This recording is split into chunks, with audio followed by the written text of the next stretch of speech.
Hi everyone, you're very welcome back to the first podcast of 2024. Apologies for being absent. I, like everyone else, I suppose at this time of the year, got hit with a dose. So I am snuggled up in the living room with the fire and would like to connect with you again in relation to narcissism, explaining it, understanding it, and avoiding them at all costs, and certainly learning how to manage the behavior of a narcissist should we have the unfortunate circumstance that we have to deal with one on a daily basis, or in our families, or if we're still in a relationship with one. So this particular podcast has been requested by a number of people over a period of time, and it's the analysis of the behaviours of Megan Markle in relation to the possibility of her being a narcissist and displaying succinctly all of the traits nearly of the narcissistic personality disorder, coupled in with a soupçon of the antisocial personality disorder. Again, anything I say in this podcast is based on information that's out there in social media and in the general world of news and things that have been printed in books. And it is my opinion based on my experience with what narcissists do, say, act, and how they behave, and looking at her behavior in that capacity. I have previously put up a podcast in relation to Meghan Markle and Prince Harry and made a prediction in relation to them, looking back towards Prince Charles and trying to reinstigate themselves in the family in some way. And that actually has occurred recently, in that there's been more of a reach out to the royal family because their brand has been so destroyed by their behaviors. So let's get into this, because it's actually interesting in that the trajectory of the relationship with Meghan Markle and Prince Harry and all the ensuing behaviors are typical of what a narcissist does in general. So often when we see it in the public arena, it's easier to relate it from an objective point of view. And kind of, it's like watching a film or a movie roll out as to the life of the narcissist and the life of people in the narcissist's life. So without further ado, let's get into this in a chatty way, if you don't mind. Let's just take it slowly and easily and roll it out and understand better the little ways and behaviors and the destructive mechanisms that narcissists bring into the life of their new partner and the life of people in the family of the new partner. And in general, if they're a public narcissist and if they're a well-known narcissist, the actual amount of people's lives that they can affect in a negative way is pretty unbelievable. It's like a ripple in a pond. When you throw a stone in, it ripples out and has a rippling and negative effect on a vast variety of people, until people begin to see behind the mask, until the narcissist no longer has the capacity, as is the case with Meghan Markle, in my opinion. She was not able to maintain the position to which she arose. And she is now on the downward trajectory where she's unmasked herself, and people are more aware now of what they're actually dealing with. So for the educational purposes, let's get into it. So allegedly, Meghan Markle came to Europe and particularly the UK to look for a husband of status and means, or at least someone that she could use to bring herself up in society, whether she was going to do that through marriage or other means. She did come, it is said, to the UK in search of a husband of that stature. So she did, or was lucky enough and was well known enough to be introduced to Prince Harry. So let's take it from there. There was a target in mind.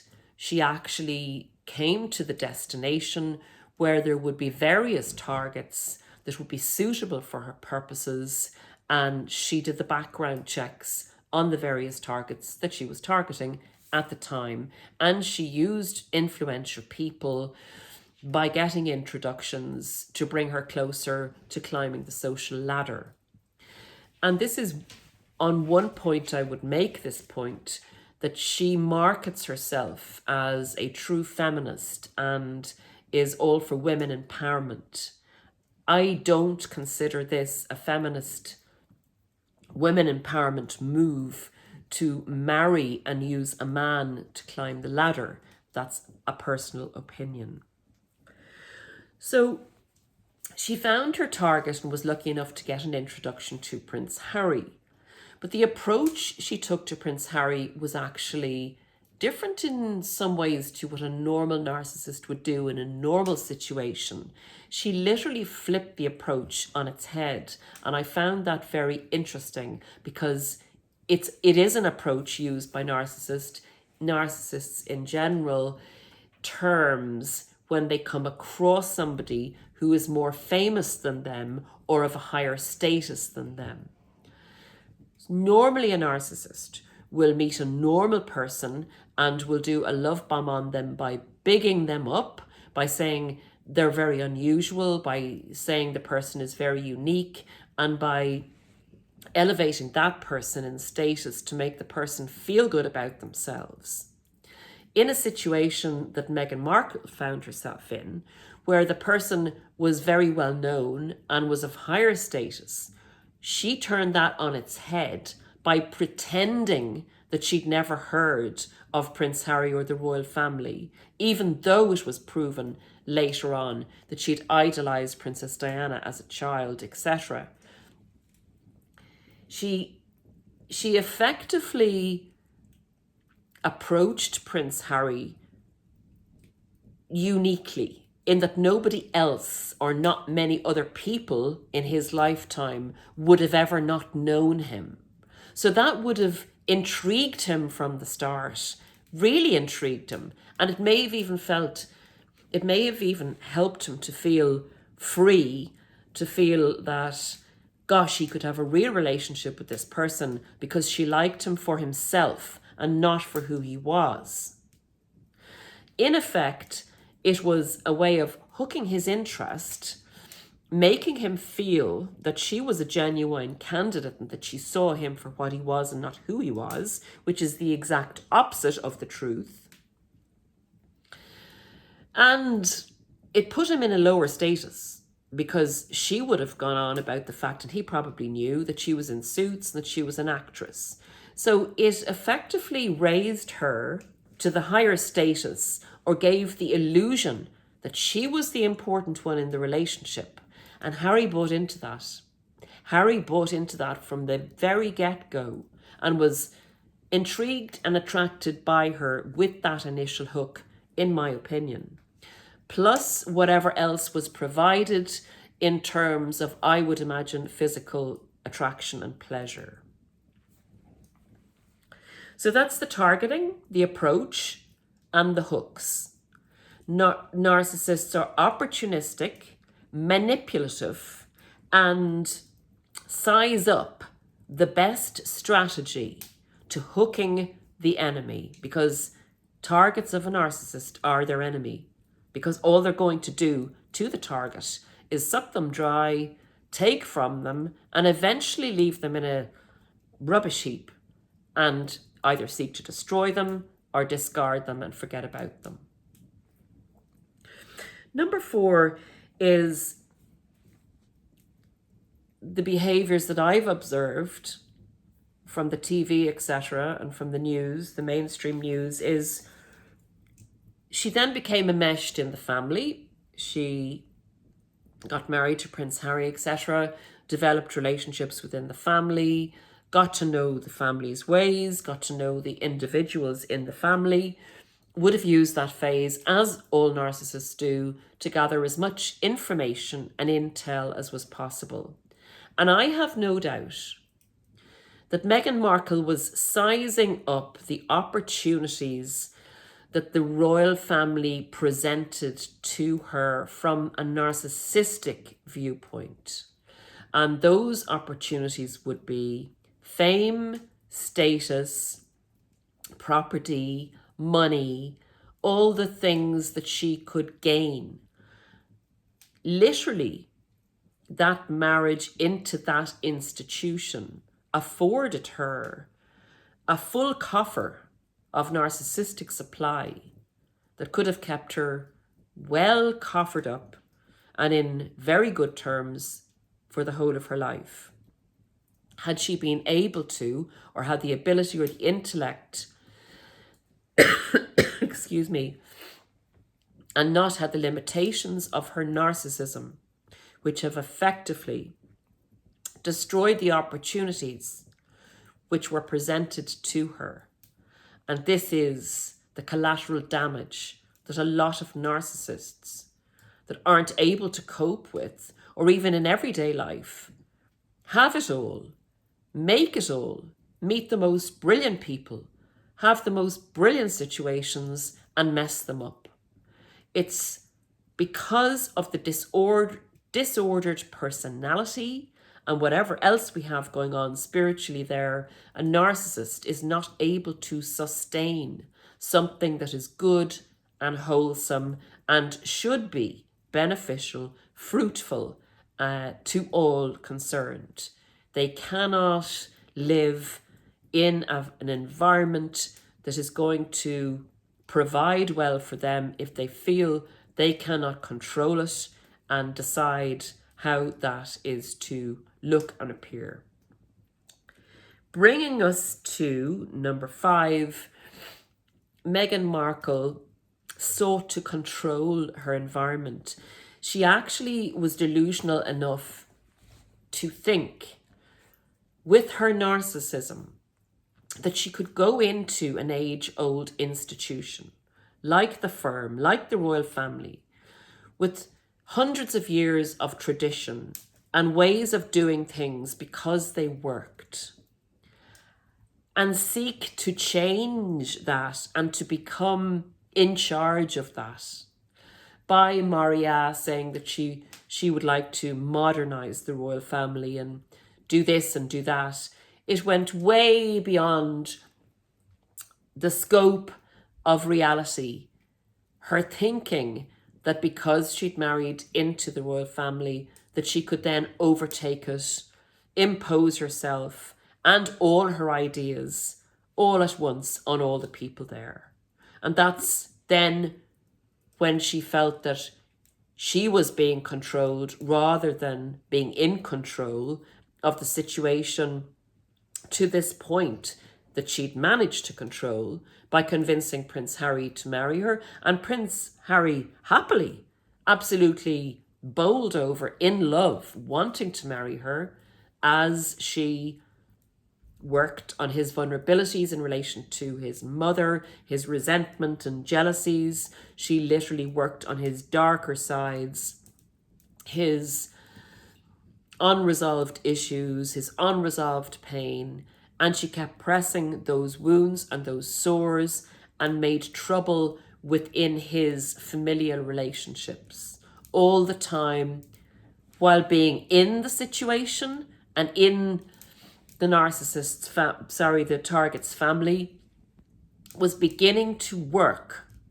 on the disembodiment of the relationships that the target had, Prince Harry, as he was known and is known.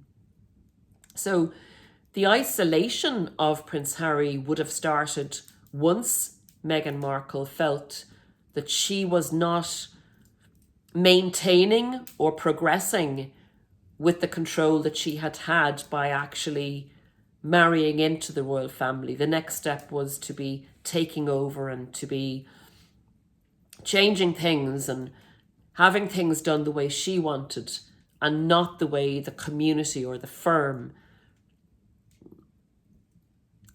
said that everybody should have things organized, if that makes sense. So she wanted to control, and that's when she was stopped. And that's when she decided to take stock, gather information, observe what was going on, and start to make trouble, which is what a lot of narcissists do if they feel that they can't knock the target's family, or that they can't win over the target's family, they can't take control of it, they can't easily manipulate all the elements of the target's family. They come up against opposition, and Meghan Markle came up against strong opposition in the royal family. There are very strong characters there of a very strong tradition. So one person was never ever going to be able, narcissist, manipulator personified, was not going to be able to go in there and in one fell swoop have everyone kneel down and curtsy as she did on that Netflix documentary to her. This is the problem with the delusion of the narcissist, in that they really do believe that people should, could, and have to cow down to them. However, she'd bitten off more than she could chew. So in order for her control not to be threatened, she needed to start making trouble and to start isolating Harry, to start causing problems, start pushing on his wounds with different people within the institution of the family, and start arguments and little dissatisfactions, and to back Harry up when someone allegedly would have gone against him. Even if they hadn't gone against him, she would have jumped in on any opportunity to isolate Harry and break down his relationships within the family, and then would say that she was being treated badly and ask Harry to defend her, as Harry hadn't been able to defend his mother in the same institution, again allegedly, when she was being mistreated. So this was Harry's opportunity to defend a person who presented themselves as similar to his mother.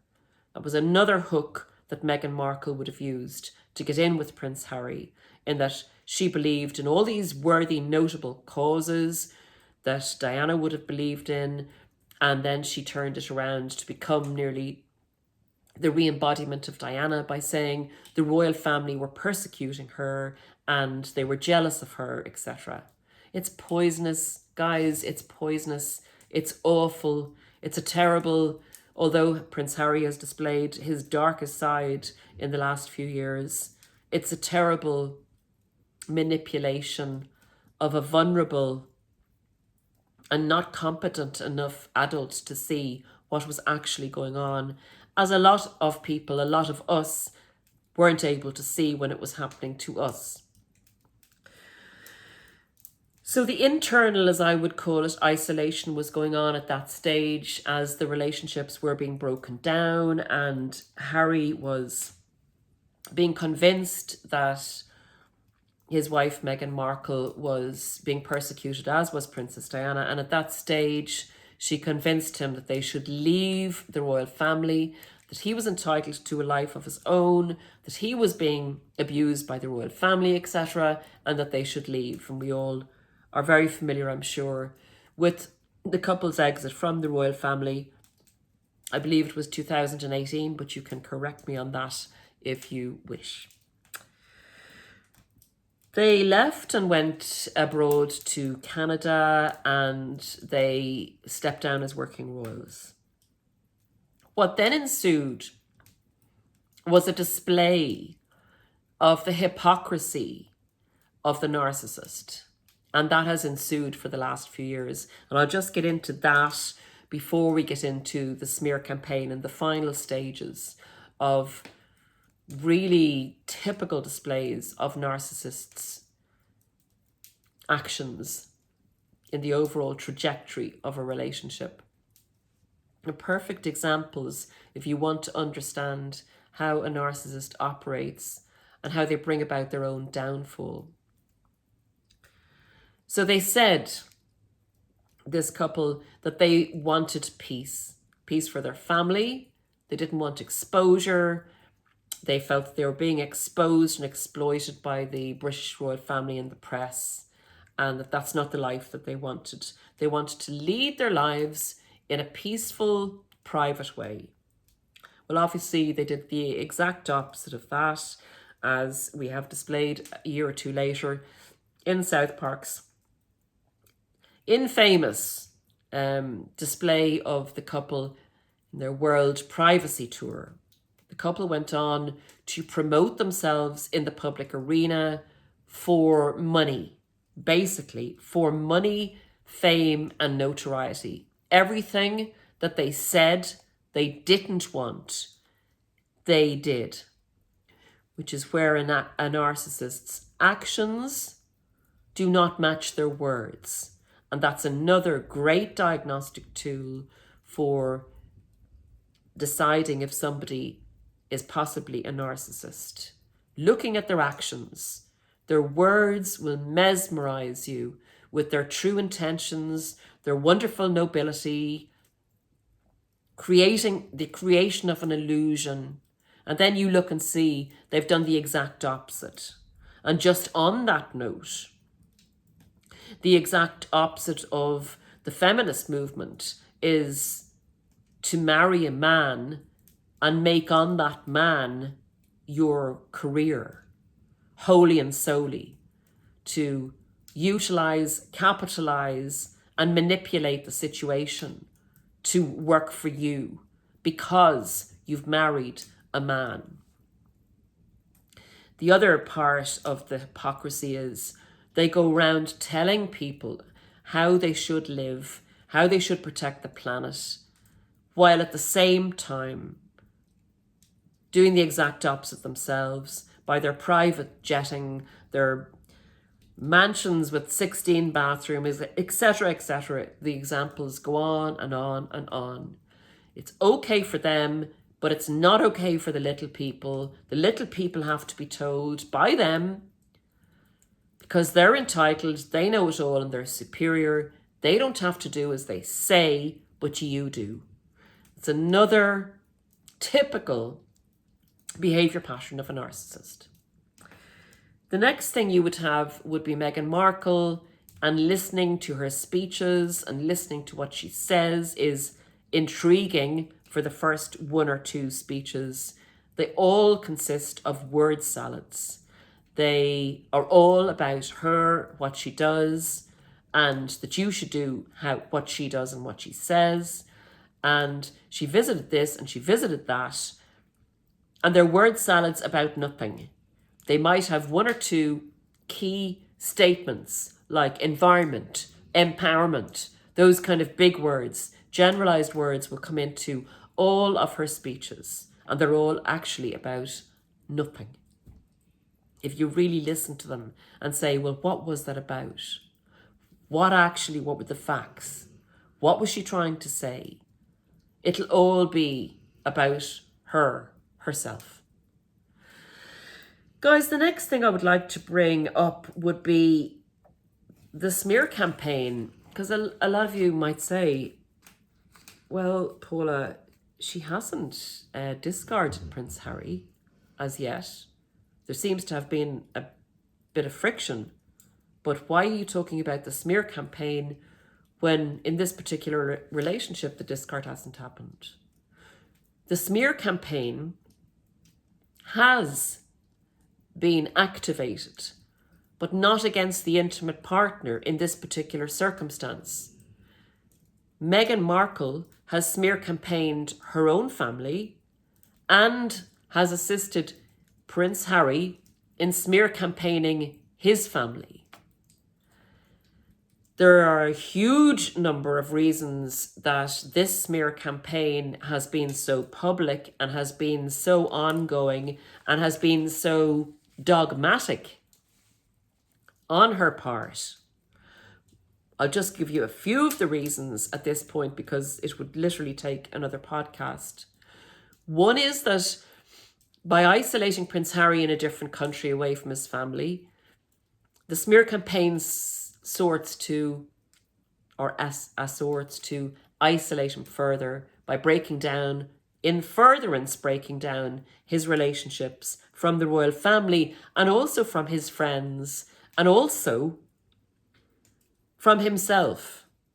She has isolated him from his former self and taken away any of the attributes of his former self that were publicly acknowledged and turned him into a snivelling, complaining, entitled and stupid version, a nasty version of himself, and basically making him into a microphone, a mouthpiece of all the hypocrisy that she spews. It is, I can only call it, a devilish attempt at ruining his life forever, because this is something that's very hard to come back from.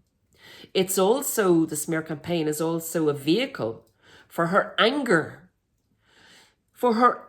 at having to withdraw from the royal family and not get her way, and the ongoing velocity, the ongoing strength of the smear campaign is rage at the fact that the royal family have not responded in any way so that she could further take them down. So this is one very angry narcissist, one very, very angry, and when they're angry, they're very dangerous narcissist.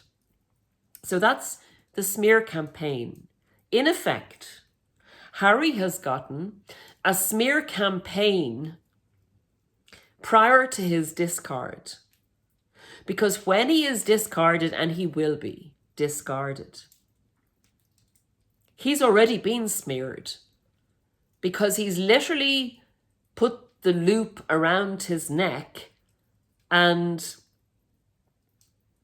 entered his own demise by ostracating himself from all that he ever was and all the people he ever knew and loved, and from his public persona.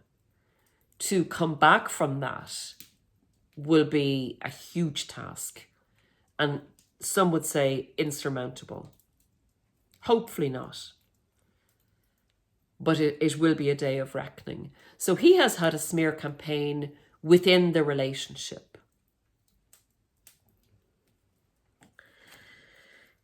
The next part of the narcissistic dynamic that Meghan Markle has displayed is the using of flying monkeys. She has engaged supporters on some channels, they're called sugars, people who believe in her regardless, who believe everything she says, who like her image, who believe in her race baiting, who believe that she went from being white to black and she'll go to white again if it suits her. Narcissists are opportunists. They will use anything at their disposal to influence people and to turn people against people that they don't like. One thing that actually comes to mind in the race baiting that Meghan Markle has done, and then they deny it. Prince Harry says that, oh no, my wife never said that the royal family were racist. She may never have used the word racist, but everything she said meant that she believed that the royal family were racist. One thing that intrigues me now is that any talk about Prince Harry's daughter and Meghan Markle's daughter as carrying the ginger genes of Prince Harry or the family Spencer that he came from, there aren't any racist remarks about that or any put-downs for that, which is a point of interest. It's because Meghan Markle doesn't need to use that. In fact, I guess that she would rather that wasn't discussed because it kind of negates the talk about their son's skin tone. It kind of goes, well, yeah, that's what we talk about. We talk about kids inheriting their parents' attributes. It actually makes the truth of comments of that nature come to the fore and belittles her jumping on a comment like narcissists will do and twisting its meaning and weaponizing it against their target. So she's used flying monkeys. She's used Omid Scobie recently in relation to his book Endgame, in my opinion, even though they say Prince Harry and Meghan, they had nothing to do with the book. They're not going against Omid Scobie and saying that they're denying things that are in the book. She's used flying monkeys. She's used other people to achieve her ends, and by whatever nefarious means she needs those ends to be met. She's dropped people that are no longer of any value to her, like her family of origin, like friends along the way, and she will continue to do so. She will disassociate from people that need to be disassociated from. This is going to cause her a problem. If she decides, and at the moment the trajectory in my opinion is, she's putting feelers out to see, because of their disastrous financial circumstances, I would imagine at the moment, or at least the trajectory is downward. Their brand took a real hit in 2023 because of their ludicrous actions, their lack of popularity, the unmasking of their motivations, and the downright nastiness of what they were saying and doing.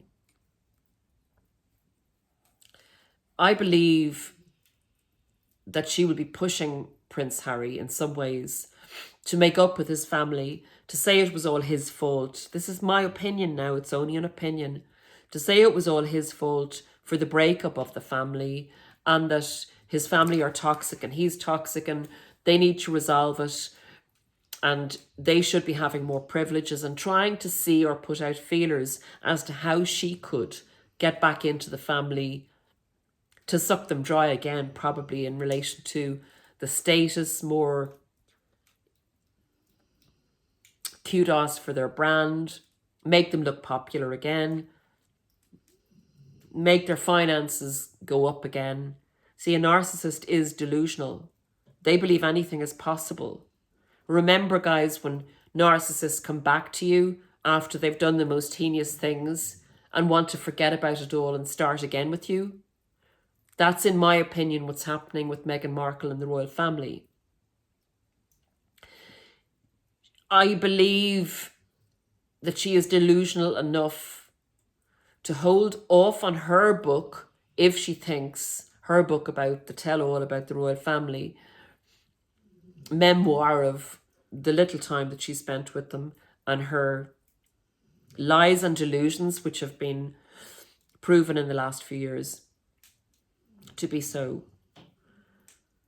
When the time comes, maybe it's come already, that she's realised that there is no back in. There is no way back in. That's when the book will be released and Harry will be discarded once the coffers are running dry through friendly means. If this year she believes that she's done everything she can to get more out of the royal family with either more time, more money, or their image improved, she will then turn. Things will then turn, in my opinion. The discarding of Harry will commence.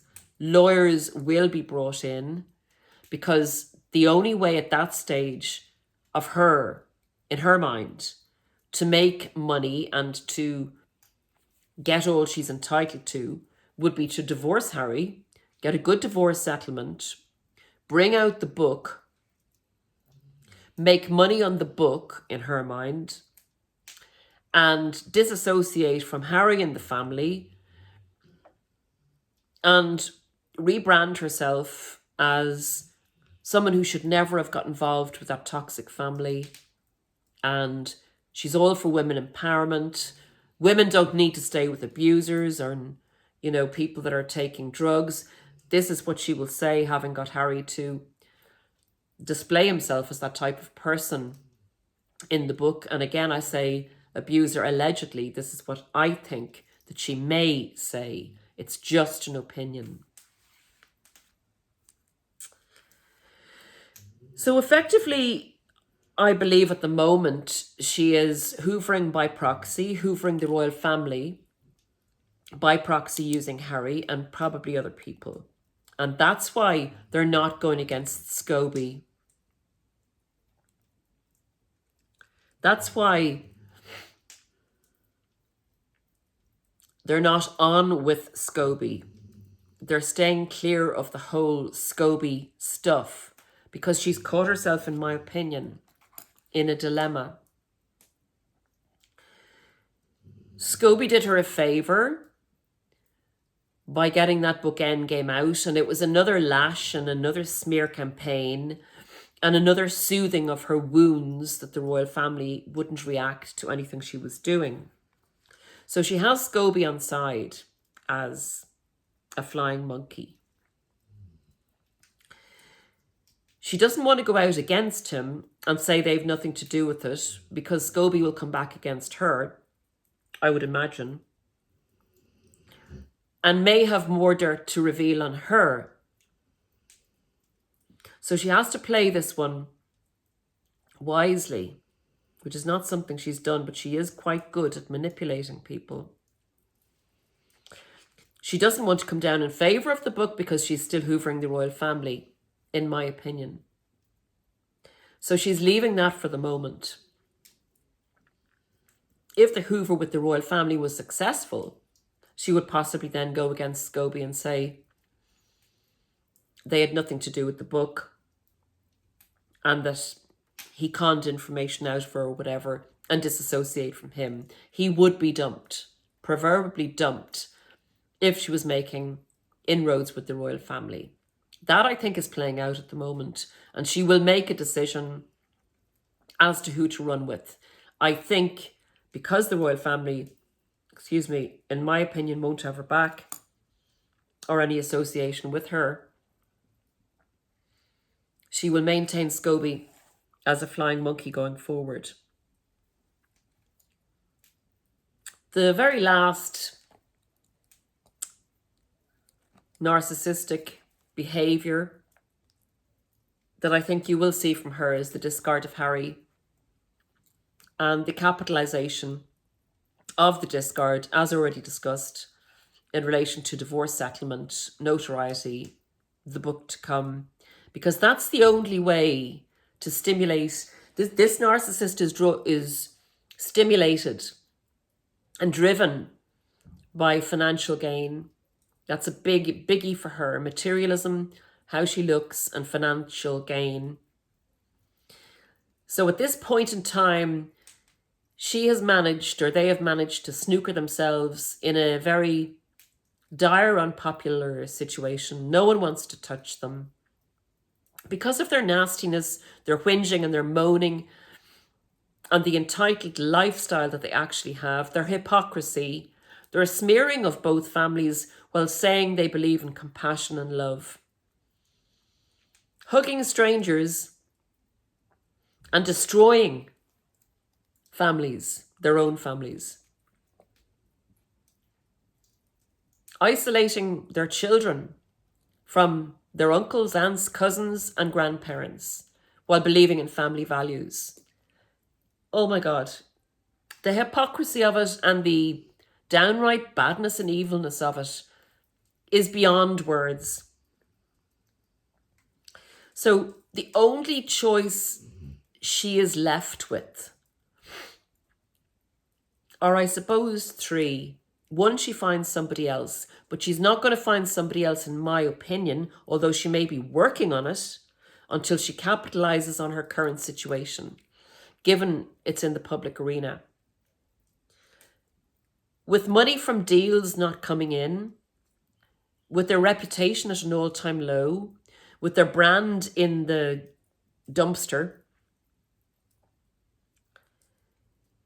the only way up is to chop Harry out, and if the royal family doesn't have her back, make the money on the divorce, make the money on the book, find a new man to climb up on.